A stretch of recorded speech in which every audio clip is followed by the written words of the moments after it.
सब परमात्मा की आत्माएं हैं, अपने अपने संस्कार सब साथ लेकर आते हैं। फिर भी उस समय जो परमात्मा ये ज्ञान दिया करते थे कबीर भगवान, तो उस समय क्या कहा करते कि बेटी सत्संग में नहीं जाएगी, बेटे बेशक चले जाओ। लेकिन रिवाज तो थी नहीं भक्ति की, वैसे को दुख में वैसे कोई साधु संत के पास चले जाते थे झाड़ा धूड़ा लुवाने के लिए। फिर भी परमात्मा याद दिलाते हैं कि राम रटत कन्या भली, भक्ति अगर बेटी कर रही है उस बेटे से 100 गुना अच्छी है जो भक्ति नहीं करता। वो बेटा कैसा है, जैसे बकरी के गल में एक थन जैसी खाल लटका करे, थन जैसी। तो परमात्मा कहते हैं वो तो व्यर्थ का बोझ है उसके गल में बकरी के, वो किससे काम की कोनी वो खाल, ना दूध ना मूत, यानी किससे काम नहीं आती वह। इसी प्रकार वो बच्चा जो भक्ति नहीं करता वो माता पिता के गल में वो गलथना है, और वो कन्या जो भक्ति करती है माँ के, वो बेटा तो माता पिता पर भार बनेगा कोई से को, क्योंकि जो भक्ति नहीं करता उस पर आपदाएं आएंगी, आपत्ति आएंगी, तो माँ बाप साथ दुखी होते हैं, जो पुत्र दुखी होता है तो वो डिस्टरबेंस करेगा आपकी भक्ति में भी और दुखी भी रहेगा, दुखी रखेगा। और जो बेटी भक्ति करती है उसके साथ भगवान होगा, उसके संस्कार में कोई पाप कर्म का दंड भी आवेगा, उसने भी भगवान रक्षा करेगा। और जिस परिवार में वह बेटी जाएगी उस परिवार को भी सुधारेगी, उसमें भी भगवान वहाँ साथ रहेगा, भक्ति प्रवेश करेगी तो वह बेटी सदा सुखी रहेगी। बेटी सुखी रहेगी तो माता पिता की आत्मा भी शांत रहेगी। तो परमात्मा कहते हैं राम रटत कन्या भली, और साकट जो भक्ति करे न करण दे उसको साकट कहते हैं। वो साकट भला न पूत, जैसे बकरी के गल में गलथना जिसमें दूध न मूत, वो किसी काम का नहीं वो बेटा जो भक्ति नहीं करता। फिर परमात्मा कहते हैं जिव्या तो वाहे भली, जो रटे हरि नाम, नहीं तो काट के फेंक दियो, ये मुख में बलो न चाम। इस जिव्या का कितना योगदान है हमारे लिए, यानी खारा मीठा चाखे,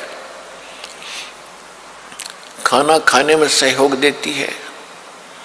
तो परमात्मा कहते हैं यदि इस जुबान से, इस जिह्वा से परमात्मा का नाम और परमात्मा की महिमा नहीं बोली जाती तो इससे अच्छा तो इसने निकाल कर काट कर फेंक दे वो बढ़िया, क्योंकि मुख को सबसे पवित्र अंग माना जाता है। और ऐसे पवित्र अंग में कहते इस चाम की कति जरूरत नहीं जीभ की। अपने आत्माओं ये सोच लेना परमात्मा क्या संकेत कर रहे हैं कि मनुष्य जीवन कितना कीमती है और इसमें भगवान की भक्ति कितनी आवश्यक है।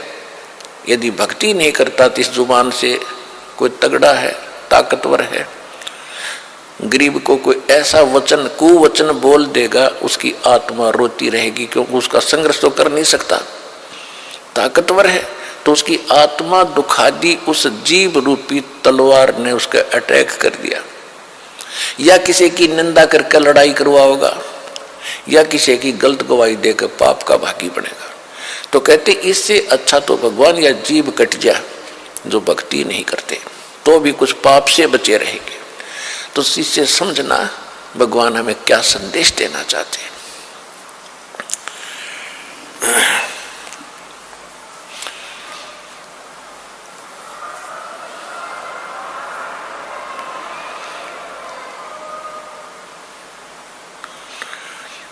परमेश्वर स्वयं आकर ही यथार्थ ज्ञान अपनी प्यारी आत्माओं को कराते हैं, क्योंकि यहाँ पर दो पावर हैं, दो शक्ति हैं।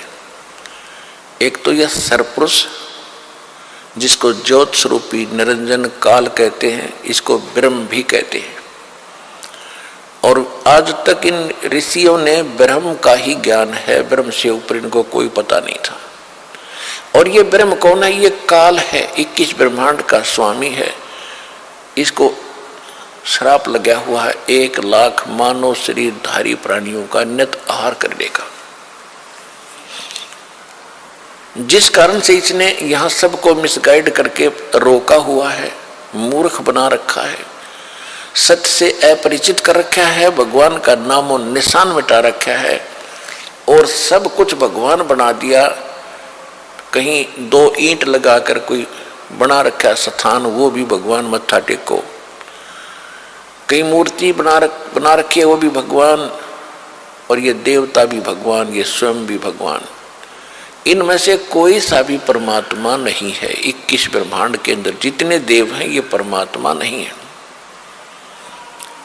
पुण्यात्माओं, यही तो काम बिगड़ा पड़ा था कि हमने भक्ति मार्ग का कै ख भी पता नहीं, कै ख इंक्लूडिंग ब्रह्मा विष्णु महेश, ब्रह्मा विष्णु महेश को भी, और ऋषि में ऋषि जो सतयुग से लेकर आज तक जितने ऋषि हुए हैं जिनको हम बड़े पहुंचे हुए माना करते, इनको भक्ति मार्ग का कै ख पता नहीं। और जिसी कारण से आज हम इतने अंधेरे में पड़े हुए हैं कि सत्य ज्ञान को सुनने के लिए हमारे पास वो हिम्मत नहीं कि हम सच्ची सुन लें, जिसके कारण विरोध हो जाता है। हम नहीं सुनते, झूठ बोलता है, और झूठ को सच मान ली। एक कहावत है कि एक झूठ को 100 बार बता दिया जाना वह सच्ची बन जाती है, सच्ची दिखने लग जाती है। और जब सत्य सामने आती है तो वो झूठी ही सत्य आगे अड़ जाती है। तो इस काल ने ऐसा जुल्म कर रखा है कि भक्ति मार्ग का नामो निशान मिटा दिया। अब भक्ति कौन से भगवान की करे? ये परमात्मा नहीं, बताओ। और हम इनको सुप्रीम पावर माने बैठे थे, ब्रह्मा जी, विष्णु जी, शिव जी। ब्रह्मा जी की तो पूजा करते नहीं थे, लेकिन आदर की दृष्टि से इसको समांतर देखते थे, किसके? विष्णु और शंकर जी के। इनसे ऊपर ही पता नहीं था। इससे ऊपर ऋषि, एक आधा कोई ऋषि कहता था ब्रह्म शक्ति है। वो कैसा है? वो निराकार है, उसका ओम नाम है। यहां बुद्धि टेकी थी आज तक सबकी, चाहे पवित्र हिंदू धर्म के लोग हैं, चाहे पवित्र मुसलमान धर्म के लोग हैं, वो भी इसी काल निराकार के ऊपर टिके हुए थे। चाहे पवित्र विश्व ये ईसाई धर्म के लोग हैं, ये भी निराकार इस परमात्मा काल से ऊपर बुद्धि किसी की नहीं थी। ये तो परमात्मा स्वयं आए, जो प्रत्येक युग में आते हैं। सतगुरु आए दया करी ऐसे दीन दयाल, और बंदी छोड़ बिरतास का जठ रखनी प्रतिपाल। परमात्मा स्वयं आए 600 वर्ष पहले, उन्होंने आके ये ज्ञान कराया। अब श्री देवी पुराण के अंदर सचित्र मोटा टाइप गीता प्रेस गोरखपुर से प्रकाशित केवल हिंदी में 414 पृष्ठ पे ये लिखा हुआ है कि कलयुग सतयुग के ब्राह्मण वेद के पूरे विद्वान होते थे और वो दुर्गा की पूजा करते थे। तो खाक विद्वान थे। वेदों में कहीं दुर्गा की पूजा का नामो निशान है? चारों वेदों का सारांश श्रीमद् भगवत गीता है। श्रीमद् भगवत गीता में दिखा दो कि रामकृष्ण की पूजा का जिक्र हो या दुर्गा की पूजा का कहीं भी वर्णन हो। तो ये खाक विद्वान थे, पढ़ने वेद और बकवाद ज्ञान बकवाद बतावें और वही बकवाद खुद करें। वेद पढ़े पर वेद न जाने, ये बातें पुराने 18। ये पत्थर की पूजा करेंगे, भूल गए सृजनहारा। देवी पुराण में लिखा है कि सतयुग के ब्राह्मण वेद के पूर्ण विद्वान होते थे और दुर्गा की पूजा करते थे। गांव गांव में मंदिर बन जाए दुर्गा का, उनकी यह खास आस्था होती थी। तो मूर्ति पूजा का लठी नन गढ़वा रखे नकलिया ने। वेद पढ़े और बकवाद अपनी गढ़िया करते, अपना दंत कथा लोक वेद बना के वो काल के जाल में सबको फंसा रखा था। अब श्रीमद् भगवत गीता अध्याय नंबर 16 में, अध्याय नंबर 15 के श्लोक नंबर 16 और 17 में कति निर्णय कर दिया शर पुरुष और अक्षर पुरुष। दो पुरुष हैं। पुरुष माने प्रभु, भगवान, मालिक। सर पुरुष इसको ब्रह्म को कहते हैं, ज्योत निरंजन काल को कहते हैं। जो ब्रह्मा विष्णु महेश का पिता और दुर्गा का पति है, 21 ब्रह्मांड का मालिक है, 21 ब्रह्मांड का स्वामी है, पुरुष है। और दूसरा अक्षर पुरुष, ये 7 संग ब्रह्मांड का स्वामी है। इतना ही मालिक है, इतना ही पुरुष है, इतना ही भगवान है। और इनके दोनों के लोक में ये स्वयं भी जितने प्राणी हैं ये सब नाशवान है। जीवात्मा किसी की नहीं मरती, ये तो कुत्ते के देखी भी नहीं मरती, वो तो विषय अलग है। फिर उसमें 15वें अध्याय के गीता के 17वें श्लोक में निर्णय दे दिया कि उत्तम पुरुष है तो अन्य परमात्मा इति उदाहरत है। और ये लोग term अवश्य विवर्ती अवैश्वर है। तीसरे 17वें श्लोक में कहा है कि उत्तम पुरुष यानी श्रेष्ठ भगवान, श्रेष्ठ परमात्मा, श्रेष्ठ प्रभु तो इन दोनों से सरपुरुष और अक्षर पुरुष से कोई दूसरा ही है। और उसको परमात्मा कहते हैं, परमात्मा इति उदाहरते, उसको परमात्मा कहते हैं। परमात्मा का अर्थ है दुख ना दे सुख ही दे। तो सतलोक के अंदर जहां से हम आए थे और जहां की हम अब प्रयत्न कर रहे हैं जाने की, जहां को हम जाने की प्रेरणा कर रहे हैं, वहां दुख नहीं है, वहां मृत्यु नहीं है, वहां वर्धावस्था नहीं है, किसी भी प्रकार का किसी वस्तु का अभाव नहीं है। तो कहने का भाव ये है कि उसमें लिखा है कि उत्तम पुरुष यानी पुरुषोत्तम, पुरुषोत्तम तो कोई और है, श्रेष्ठ भगवान को पुरुषोत्तम का, और उसी को परमात्मा कहा जाता है। और तो परमात्मा भी को नहीं, परमात्मा का अर्थ है श्रेष्ठ आत्मा जो केवल सुख दे, दुख ना दे किसी को। फिर और जो तीनों लोकों में प्रवेश करके सबका धारण पोषण करता है। एक लोक तो हो गया 21 ब्रह्मांड का अक्षेत्र सरपुरुष का, दूसरा लोक हो गया अक्षर पुरुष का 7 संग ब्रह्मांड का क्षेत्र, और तीसरा लोक है सतलोक। और ऊपर के जितने 4 लोक हैं ऊपर, सतलोक, अलखलोक, अगम और अनामी अकेलोक, वो चारों मिलकर एक लोक कहलाता है। अविनाशी लोक है वो सारा। तो इस तीनों लोकों में प्रवेश करके जो सबका धारण पोषण करता है वही पूर्ण परमात्मा है। और जब हम एक ब्रह्मांड की बात करेंगे तो 3 लोक ये अलग हो जाते हैं, पृथ्वी लोक, पाताल लोक और स्वर्ग लोक। ये लोक तो एक लोक, एक मतलब ब्रह्मांड के अंदर ये भी लोक कहलाते हैं। तो जो प्रसंग चल रहा है उसी पर आते हैं। तो इसमें 15वें अध्याय के 17वें श्लोक में कहा है कि वो वास्तव में अविनाशी परमात्मा है, और भगवान उसी को परमात्मा कहते हैं, और तो परमात्मा भी नहीं है। श्री शिव पुराण के अंदर रुद्र संहिता में, रुद्र संहिता के अंदर यो काल जो है ब्रह्मा विष्णु महेश का आपस में झगड़ा हो गया। इस बात पे भ्रमित होकर ब्रह्मा जी कहते हैं कि मैं सबका रचयिता हूं, मैं सबका उत्पत्ति करता हूं। और भ्रमित होकर विष्णु जी को ये भ्रम है कि मेरी नाभि कमल से विष्णु ब्रह्मा जी की उत्पत्ति हुई। और कुछ ऋषि जो साधना किया करते थे समाधि दशा के अंदर, ये काल क्या छल करता है कि अपने वास्तविक रूप में इसने नहीं दिखना, किसी को प्रतिज्ञा कर रखी है। इसलिए अपने पुत्रों के रूप में, किसी को ब्रह्मा जी के रूप में, किसी को विष्णु जी के रूप में, किसी को शिव जी के रूप में साधना काल में दर्शन दे देता है। जिसको ब्रह्मा के रूप में दर्शन दिए तो उसने सब जगह गुण गा दिए कि ब्रह्मा जी प्रजापिता हैं, यही खुद मालिक है, मैंने समाधि में देखा। इससे ब्रह्मा जी की महिमा होगी। किसी को विष्णु जी के रूप में दर्शन दे दी साधना में तो उसने विष्णु जी को भगवान बता दिया। 10-20 को विष्णु जी के रूप में दर्शन दे दिए, 10-20 को ब्रह्मा जी के रूप में, 10-20 ऋषियों को दे दिए शंकर भगवान के रूप में। तो इन सभी ने अलग अलग इन्हीं देवताओं को सुप्रीम पावर मान लिया गलती से। और ये है काल भगवान जो छल छिद्र छल करता है इनके साथ, सच से परिचित नहीं होने देता किसी को। आज तक ब्रह्मा विष्णु महेश को पता नहीं हमारा बाप कौन है। ये तो परमात्मा ने आके बताया कि इनके माता पिता कौन कौन है। तो जो प्रसंग चल रहा है कि उसमें क्या कहते हैं, विष्णु और ब्रह्मा जी का आपस में इसी बात पर युद्ध हो गया। ब्रह्मा जी कहते हैं मैं तेरा बाप, विष्णु जी कहते हैं मैं तेरा बाप।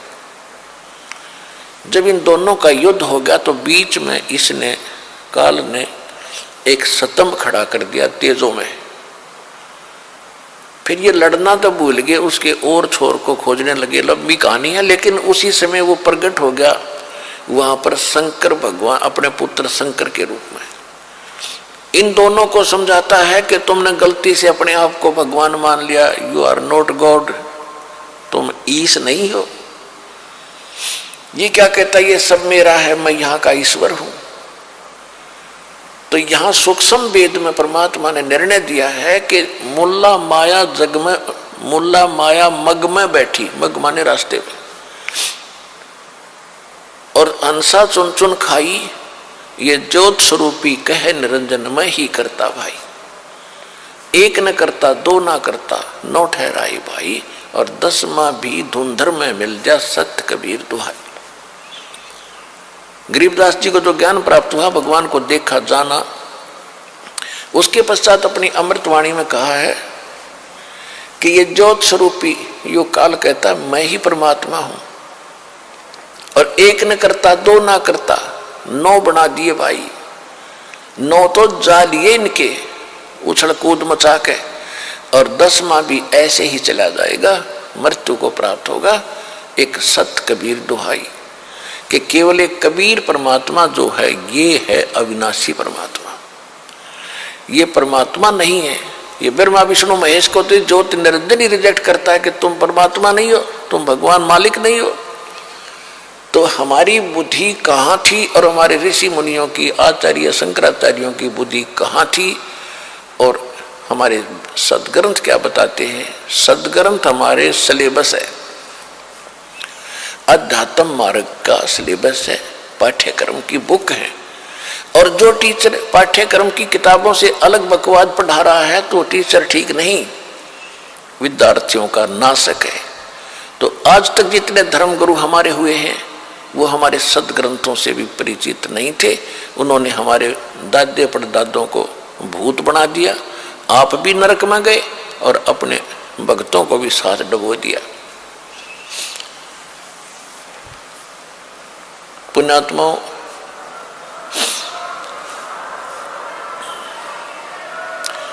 सौभाग्य आपका, धन है आपके माता पिता जिनसे जन्म हुआ।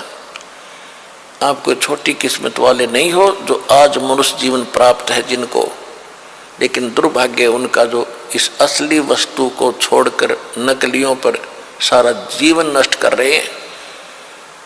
सारा दिन एक पेट के लिए, कोठी बंगले के लिए, एक दूसरे को छलने के लिए, ठगने के लिए सारा दिन कौवे की तरह दृष्टि रखता प्राणी, अदान भगवान करके।